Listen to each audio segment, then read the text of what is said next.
Morning. And we hope that you imbibe silently what's taken place here for 45, 50 minutes. We wish you were here with us, but we couldn't take you along on that journey. All right? We will start off with this quotation that has been given us.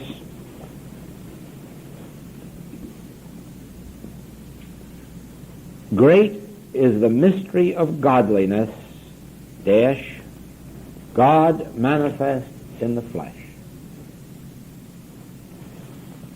Great is the mystery of godliness, God manifest in the flesh. There's the mystery of godliness. God is your individual being. God is manifest as you. That's the great secret of the entire Master's message and mission. God manifest in flesh. God manifest as your eternal being. Now don't get mixed up with the word flesh. The flesh doesn't mean something you cut with a knife or that you bathe. God manifest in flesh means God manifest as your individual selfhood. Your true being. God is your true being. God is that which is looking out through your eyes and which you identify as I. I, Joel. I, Mildred. I, Mary. That I, God, is that I. Don't say I am God. God is I. Never say I am God. Never do that, because you're apt to be believing that Joel is God or that Mary is God or Jim is God. But God is and God constitutes all that is really Joel. God constitutes all that is Jesus and Mary and William and Matthew and Mark and Luke. God constitutes individual being. God is the life, the substance, and the very form of your being. Great is the mystery of godliness. God manifest in the flesh. Now, as you realize this, you begin to lose some of your personal selfhood. You indulge less and less of that I business and more of that God selfhood. The more you live with the idea that God constitutes my being, the more you realize that God is responsible for my supply. God is responsible for my business. God is responsible for my professional activities. God is responsible for my home. God is responsible for my success. You see, more and more God comes in and less I. More and more the responsibility is on His shoulder, less and less on mine. You follow that? Now, the whole mystery of godliness is in the realization that God constitutes our being. We are not mortal as we seem to be. We are not flesh and blood as we seem to be. God constitutes our being. We have no godliness of our own. We have no holiness. We have no purity. We have no integrity. We have no loyalty. We have no fidelity. God is the life of our being. Why callest thou me good? There is but one good. God, the center of my being, the reality of me, is good. Why call me wise? There is only one wisdom, the wisdom of God, manifest as my individual being. It makes no difference whether you're a poet, writer, musician, doctor. Whatever your capacities are, they are capacities not of you, They're capacities of God. Unless you're one of these high-pressure salesmen, your salesmanship is not a quality of you, it's a quality of God. That's why there is no need for high pressuring. There is no need for forcing our products on anyone. God constitutes our salesmanship ability, and God enables our prospects to know the value of what we have without our coercion and forcing. The mystery of godliness is the realization of God incarnate as your individual being. God manifest as your individual being. Certainly Jesus came to say that I and the Father are one. Certainly he came to say that thou seest me, thou seest the Father that sent me. But do you also remember that he said, your Father and my Father? That he included us in that relationship with God. He didn't set himself off on a cloud. He knew that it was your Father. He knew that his teaching had no value if his teaching set him aside as God capacity and not ours. Because what could we learn from him if he was talking about somebody set apart from us? What good would his example be on earth if he weren't flesh and blood as we are? What good would his teaching be if he literally were something that God specially sent to earth? For what purpose? To tell us something we couldn't live up to. He could live up to it because of his peculiar birth and mission. Can we, if we haven't that birth and mission? No, but the secret is we have that birth and mission. The secret is that we are immaculately conceived. We actually are children of God. You say, what about human birth or conception? Well, I can tell you a little secret about that too. It has its belief, it has its foundation in the belief that there is a seed in the female, which is the seed of the child, and that there's a seed in the male, which is the fertilizer.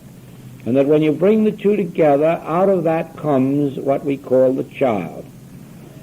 Now the grand question is, where did those two seeds come from? Did a man make them? Did a woman make them? Have you the capacity to form that seed in the male or in the female? Or is that something that just somehow gets there? And the answer you know. No man and no woman can make that seed. It's been tried. No man and no woman can combine chemicals and make that seed. And if they could, where would the chemicals come from? Everything has its basis in the invisible, appearing visibly. And so at a given moment, there is an invisible which becomes visible as the seed in the female's body. At a given moment, there is an invisible which becomes visible and tangible in the male's body. And then there is a moment when they are separate and apart and brought together. And all how? By an activity that none of us know anything about, humanly. None of us know even the mode and means of the attraction that brings us together as males and females. Even that is an activity of the invisible that appears on the visible. Now then, once you comprehend the fact that the crops were in the ground before the seed, you will begin to see that creation is an act of an invisible principle, visibly manifest. God incarnating itself in manifest form. And then you will know that the Master's relationship to God is our relationship. Who was it that said, call no man on earth your father? Who was it said that? Well, then was he saying that no man on earth was his father or your father? Then he's calling you of the same blood and same relationship as himself. He called no man on earth his father, and therefore the church says he was immaculately conceived, but they forget that he said, call no man on earth your father. For one is your Father which art in heaven. Gives us the same relationship that he brought to the world. And he could just as well have said, call no woman your mother. Because no woman is your mother. God is the creative principle of this universe. God within itself, the male and female, is the creative principle, appearing infinitely as male and female and neuter. But it's the same life, appearing as male and female and neuter. And so the real mystery of godliness is what? Knowing your true identity, knowing that God is your selfhood. Now, let the responsibility rest on God. And so, you'll understand that when we go into meditation, we go in only for the purpose that God may reveal itself. That we no longer be dependent on what we know, think, feel, hear, read. But that we go to the source within ourselves. That's the object and purpose of meditation. Going back to the source within ourselves, the Father within, the creative principle, and letting it reveal itself and its plan to us. Now think of something that has that great capacity for evolving this world and then trying to tell it what we want, when it knew enough to make us. Do you see what I'm getting at?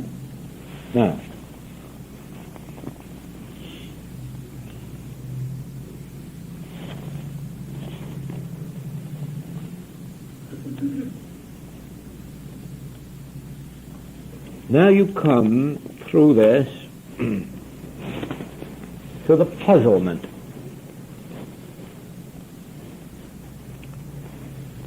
That arises from the word flesh. That's the great puzzle to metaphysicians. The subject of flesh or body.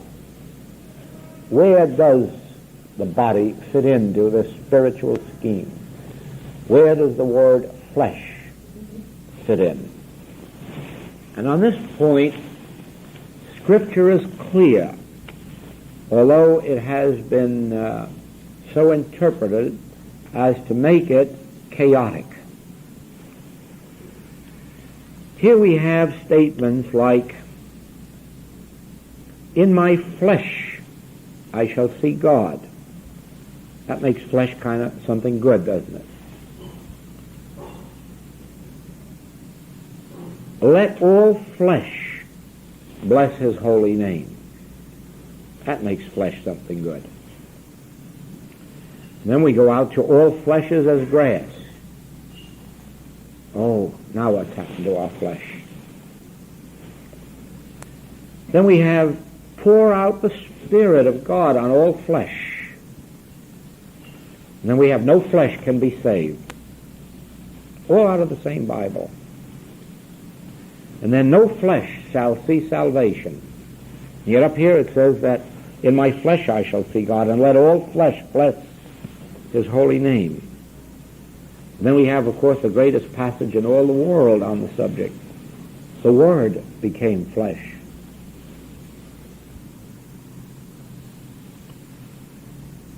And right after that, the flesh profiteth nothing.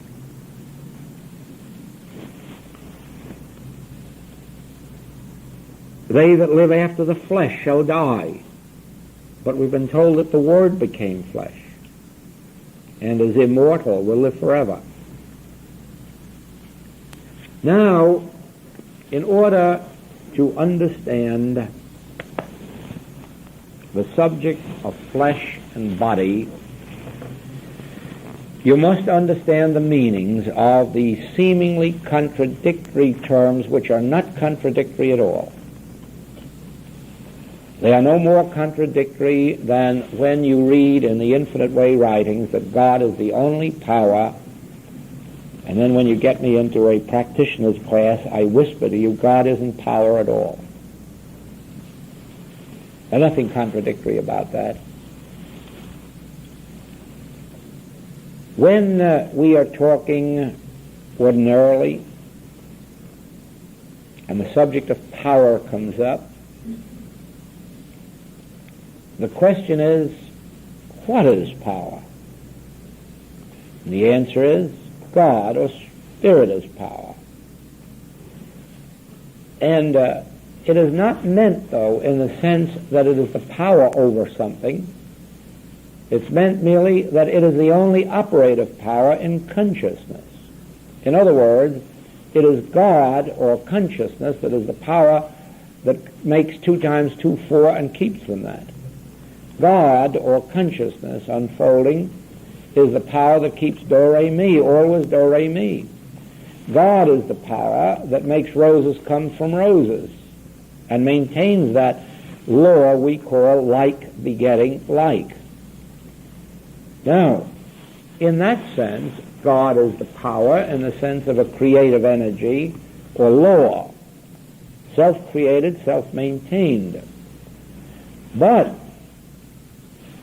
God is not a power in the sense that God heals disease, or that God overcomes lack, or that God reforms sinners. God is not a power in that sense, because all those conditions of sin, disease, death, lack, limitation aren't conditions, they're illusions. You don't need any God. We don't need any God to heal disease. All we need is the understanding that disease isn't a reality. We don't need any God to change our rope, our snake into a rope in the infinite way. The rope is a rope. If we are, through bad vision or darkness, seeing it as a snake, we don't need any God to get rid of our snake. We need to open our eyesight to see that what looks like a snake is a rope. On the other hand, we can go higher, as we have done in some classes, and say, you know, that story in the infinite way isn't a good one at all. Don't be fooled by it. Actually, it doesn't make a difference whether whether the rope is a snake, because a snake is as harmless as a rope. So we don't even have to get over the illusion that it's a snake. To us, what difference does it make whether it's a snake or a rope, since both are of God? Now, we don't need any power to get rid of a snake, because we don't care whether it is a snake or not. It's still of God. You're driving on the desert, you see water ahead of you. You don't need any fire department to siphon off that water. You don't need any sun to dry it up. And you don't have to pray to God to get rid of it. Just sit there long enough until you realize that there's no water there, it's an illusion. Or you could go still further in spiritual wisdom and say, what difference whether it's an illusion or water? It still is of God, I'm going through it. The waters cannot drown. So you see, we don't need a power. We don't need a God in the sense of power. The only reason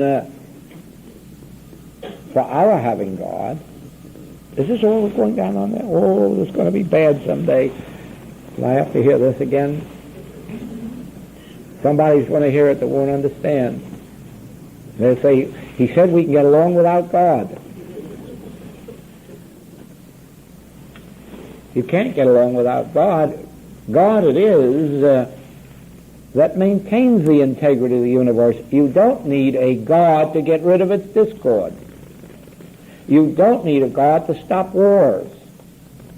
Because God can't. If God could, well, wars have been going on 7,000 years. He certainly would have stopped one of them. The only thing that's ever stopped the war is an enemy being defeated, having to give up. Otherwise, they'd be going on forever. God has never interfered in a war. Nothing. And look at the people who have been sick and just gone on being sick until they died. Even good people.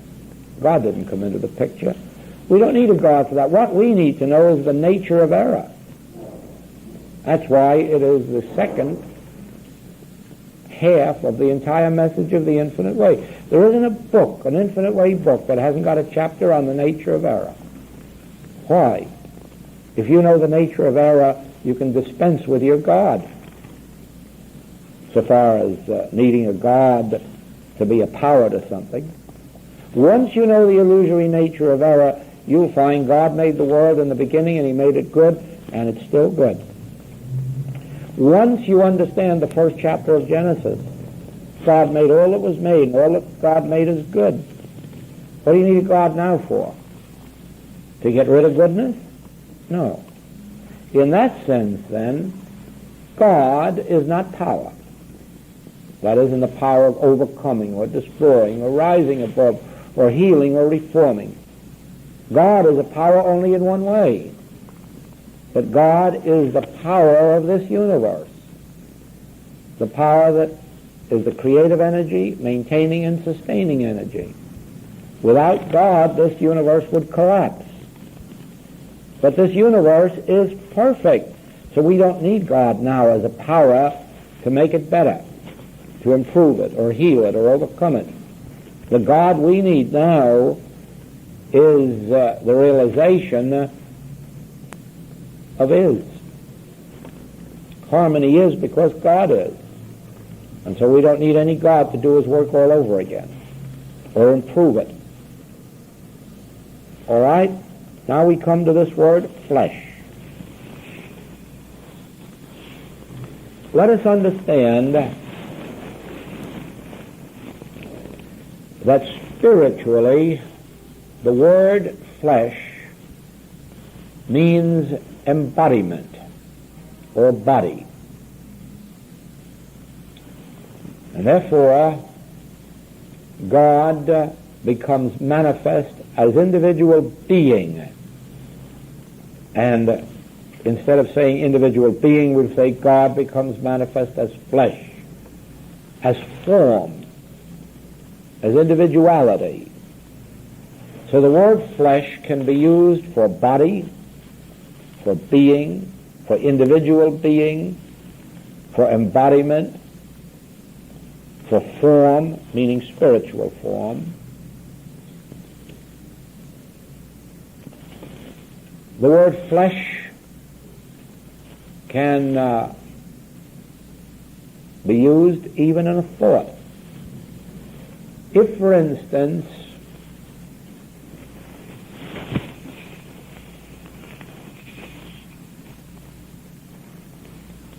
you were an inventor and you were seeking a law, and something dropped from the table and you observed it, and then a dozen times more you observed that when you let something fall in space it went down, and all of a sudden you discovered gravity. Now the word, the law of gravity, which always existed, has become flesh. It has taken form in your consciousness. Now the law of gravity has a body. It's embodied within your mind, within your consciousness. It is tangible now. It is evident now. Before that, the law of gravity existed. Unknown, unmanifest, unevidenced, unwitnessed. Now, all of a sudden, gravity, things dropping. Now, the law of gravity is made manifest. Well, there was a time when no airplanes flew. But the laws of aerodynamics always existed.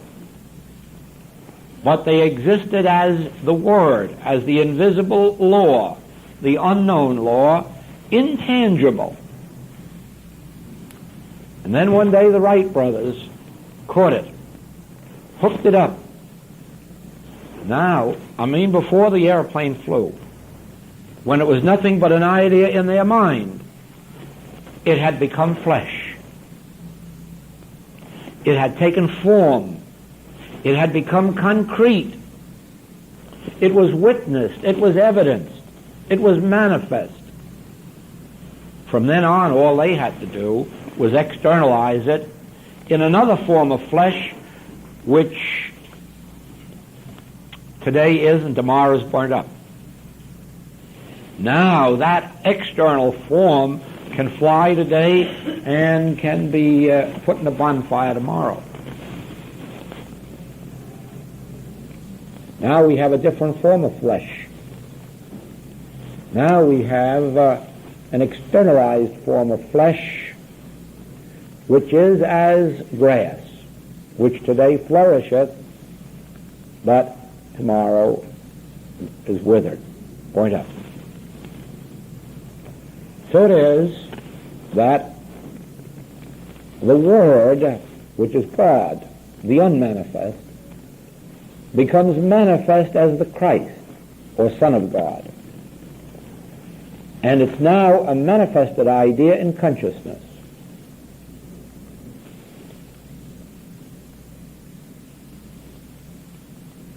Now that is a relationship between God and His Son Christ, which means that that is the relationship between God and your infinite eternal being, your individual being. And so in the mind which is God, and of the mind which is God, you are now flesh, manifest, evidenced, witnessed. You are God incarnate. You are now form. You are individuality, because there's 4 billion of us on earth, and 4 billion that came before us, and 4 billion that are going to come after us, and all exist right now in the mind of God. Those that were, those that are, and those that will be. All exist now in the flesh, in spiritual form and integrity, eternality and immortality. Now what's happened? Out here I see your bodies. And that which I see as your body is not your body. It is my concept of your body. Or it is a concept, or a universal concept of your body, but it isn't your body. And so, what I am beholding has no existence except in my mentality. You out there are the Word made flesh. But I can't see it because this physical sense has intervened between, and so all I can see is my concept of you as you are. Now, that concept of you can never know God. It can never know reality. It can never know you as you are. That concept of you must die. In other words, even forgetting physical body, the concept that I entertain of you as man or woman must die. Because no matter what I think of you today, you'll be something entirely different to me next year. I'll either think of you as having greater degree of spiritual unfoldment or lesser degree, or as having stood still. That may have no relationship to you. That may still be only my concept of you, and that concept of you can never know reality. And as long as I entertain that concept of you, I'll never know reality. When I get rid of that and stop judging and stop putting a label on you and stop saying how spiritual are you or how spiritual aren't, or what is the degree of your integrity or honesty, loyalty, fidelity, when I stop judging whether you're young or old by appearances, close my eyes to appearances and let God define what you are and who you are and where you are, the answer will be, this is my son, my beloved son, in whom I'm well pleased. Because that's actually what we are. Actually, we are the Word made flesh. But it's a flesh, a form, an infinite individuality, and an infinite body that is eternal. But what I behold as flesh is my concept of that, and that concept can never know reality. And so we'll say, in my flesh I shall see God. That is, in my spiritual realization, in my individual embodiment, I can close my eyes and know God. But if I look out with my eyesight, I can never know God or the Son of God. Neither one. You find that in two lessons we've had this week, the infinite, invisible, and Christhood. Now, the Word made flesh is God incarnate as individual being, as you and I really are. But this other flesh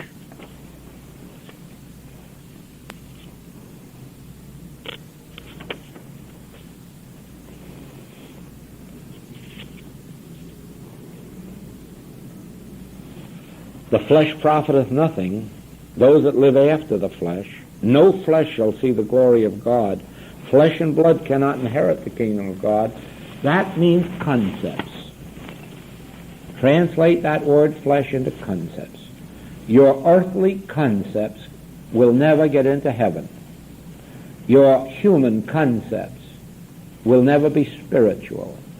Your human concepts will never reveal God. Now,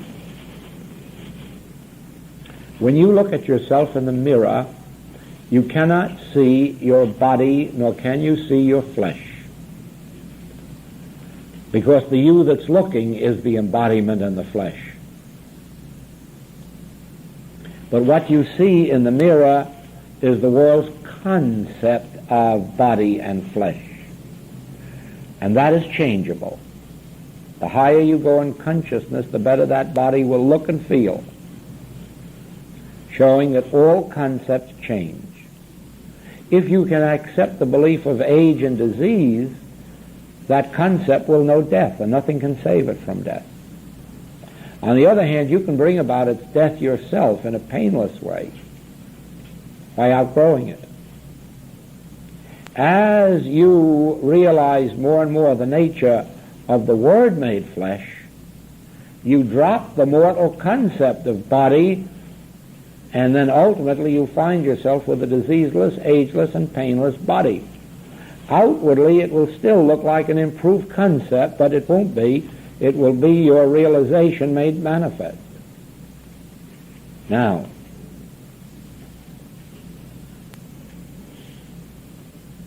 flesh beheld through the senses is really our concept of our real identity.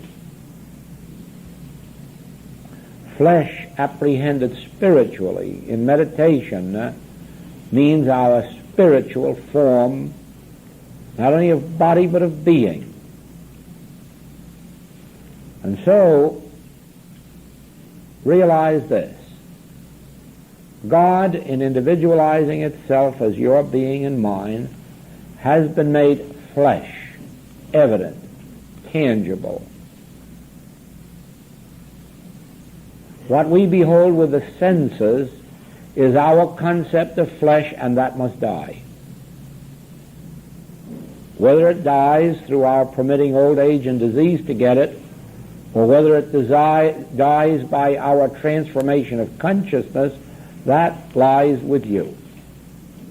If you keep on accepting the world's judgment, then someday your flesh will die through age or disease. If, however, you keep abiding in my word and letting my word abide in you, if you keep God filling your consciousness and the realization of God as the source of all beings, if you once get behind this orthodox nonsense that only Jesus was the begotten of God and accept Jesus' own word that no man on earth is your father, that God is the creative principle of your being and of your body, then you will die to the flesh through transformation. And the flesh will take on ever better appearances and feelings, more vitality, more of youth and strength. But it will happen through a transformation of consciousness, not through a physical death.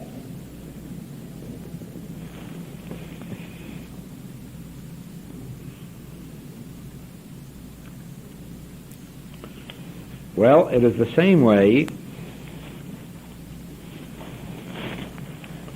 those that live to the flesh will die. Those that live by concepts will die.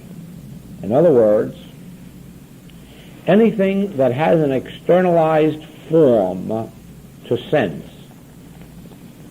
We'll take money for an example. Anybody who lives by judging of how much or how little money they have, or with their dependence on money, must eventually die for the simple reason that they're starving. You don't live on money. You live on every word that proceedeth out of the mouth of God. So those who live on or through the belief that money is their supply, they are dying right now of malnutrition. Now, we live not by external bread or meat or money alone, but by every word that proceedeth out of the mouth of God. That's why a physical culturist perfects a wonderful body up to a certain point with his diet and exercise, and then begins to deteriorate 10 times faster than normal, because he's built it on artificial values that have no sustaining value. But the person who is sensible with what they eat, realizing that it isn't what goes in the mouth, it's what proceedeth out of the mouth. In other words, what comes out of one's consciousness that really feeds the body, maintains it and sustains it. Now, as you act sensibly in your outer food relationships, eating those things you like while avoiding the more destructive elements of food, there are some, and giving no further thought, but living every day in meditation, in contemplation of the Word of God, you will soon find that you will not be dying of malnutrition. You will really and truly be fed from within. I have meat the world knows not of. Now that meat is flesh.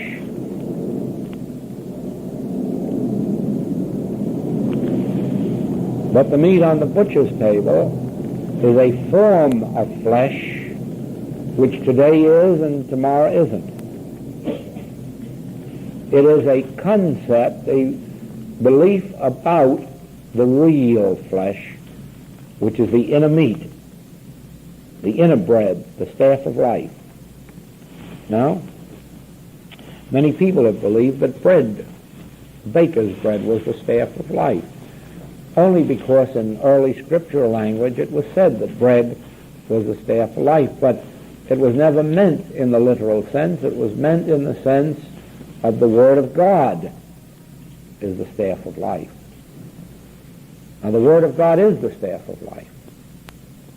And abiding in it, the outer foods will never bother you to too great an extent.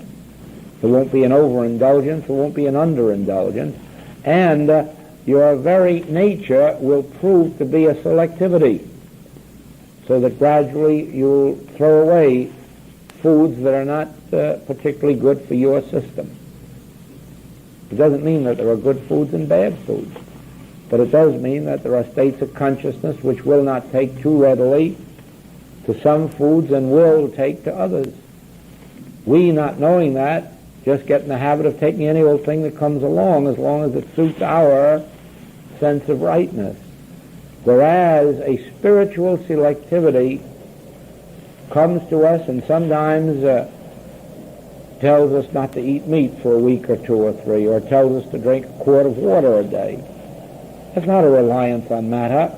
That's a spiritual selectivity, just bringing to us our need in a language intelligible to us at a given moment. Now, the Word made flesh is the meat that I have that the world knows not of. I am the bread, the wine, and the water. There is a flesh. And that flesh knows God because it is in and of God at all times. But when you think of flesh in the terms of money outside, food outside, clothing, raiment, housing, that flesh is here today and gone tomorrow.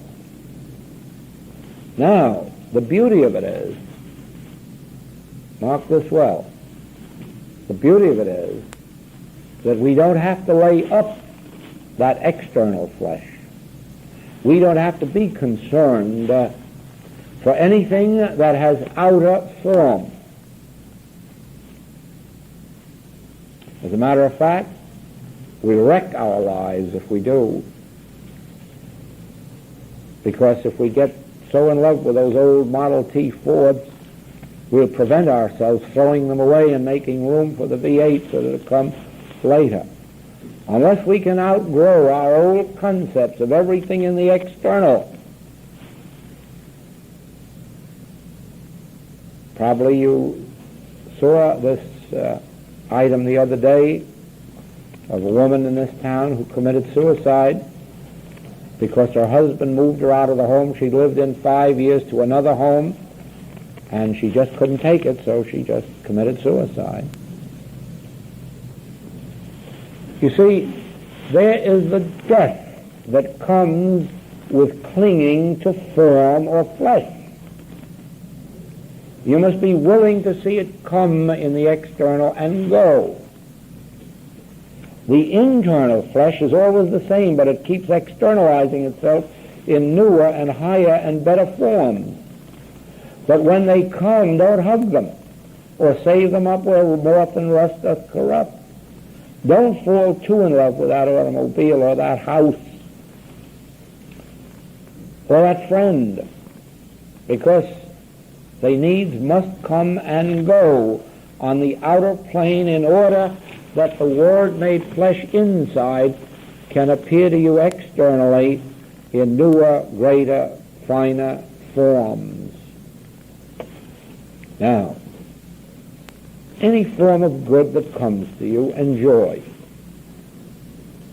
Enjoy it as if it were, as it is, the externalization of God itself. But don't hug it too tightly. Don't try to hold on to it too much. Be willing to see it come, be willing to see it go, because in my Father's house are many mansions, many states of consciousness, many embodied forms, and these will externalize themselves always in infinite form and varieties of what we call flesh or form. Let them come, let them go, always making room for a greater unfoldment from within. And so it is with our concepts of body. Don't be concerned with what seems to be going on in the body. There should be things going on because a transformation is taking place in our consciousness which is breaking up our old patterns. And when it breaks them up, it breaks them up. We're told that a seed planted in the earth must die in order that the new life may come forth. Every seed in us must die. Every pattern, every form in us must die in order that the newer and higher may appear. The man in the ghetto someday must be willing to burn down that ghetto.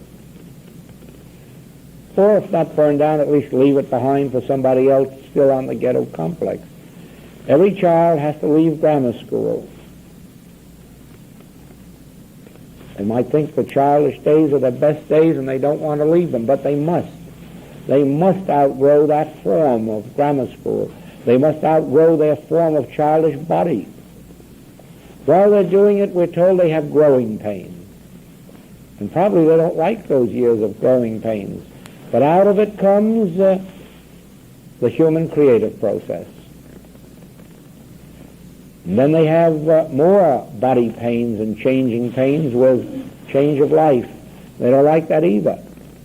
But that's merely giving up old forms, old uses, old ways, making way for the new. But the pain comes in the wanting to hold on to the old. That's where the pain comes. That's where the pain and disaster comes to men in maturity. Oh, they want to hang on to their old, wonderful sex sensations, and they hate to see them leaving them, and they hold on so tight that they bring themselves every kind of mental and physical discord.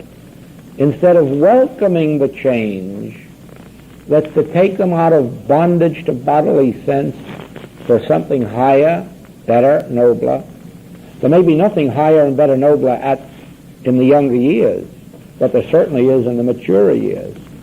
But if we are not willing to make that change, to let go our old thought forms and body forms and capacities and uses, how are we ever going to merge into the new and the higher and the better? Now, flesh is that changing form of body. And in that changing form of body, there's no knowing God. But flesh seen as your real, eternal, infinite individuality will continuously externalize itself in new forms of outer form body and bodily functions. And then that flesh will again be the externalization of your higher state of consciousness. And of course that has to go sometimes too. Sometime we all put off this envelope and step out into a higher heritage. Some people have to get kicked out with disease. And some voluntarily lay down this form for the higher one. Mortality may be swallowed up in life, it says. Yes, here is the notation. Our work is not to get rid of the body, but rather to be clothed upon with a new concept of body. So it is, we don't get rid of flesh. Don't let any infinite way student go around talking about a vile body, or a mortal body, or a material one, or an ugly one. Don't do that. God is the substance of your body, of your form. And the more you realize that, the more beautiful and harmonious and healthy will be the outer form. I don't know, but that takes up this subject of body, flesh, concept, and reality, and God as the creative essence of all that is.